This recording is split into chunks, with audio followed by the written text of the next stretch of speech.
ఈ మధ్య ఒక 2 వారాల క్రితం అండి ఒక సర్జన్ ఫోన్ చేసి మార్నింగ్ ఆదివారం పొద్దున 7 హెర్నియా ఆపరేషన్ అండి.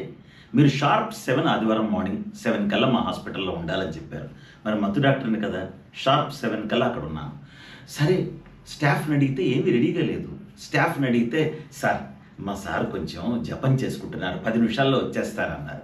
సరే సరే పర్లేదండి, కంగారేం లేదు, కొంచెం పేషెంట్ని ఒకసారి చూపించండి, పేషెంట్ని చూడలేదు కదా నేను అన్నాను. పేషెంట్ మా సార్ వాళ్ళ బావగారే సార్, మా సార్ వాళ్ళ బావగారే, ఆయన కూడా జపం చేసుకుంటున్నారు, ఆయన కూడా జపం చేసుకుంటున్నారు అన్నారు. ఓహో అలాగా, ఒక పని చేయండి అమ్మా, నాకు కూడా ఒక జపమాల ఉంటే తెచ్చిపెట్టండి, నేను ఆ థియేటర్లో కూర్చుని కాసేపు కాసేపు అలా అలా అలా అలా జపం చేసుకుంటాను. నేను మాత్రం ఏం చేస్తాను, 7 వచ్చేసాను కదా, కాసేపు నేను కూడా అలా థియేటర్లో కూర్చుని కాసేపు జపం చేసుకుంటాను అన్నాను. అది విషయం.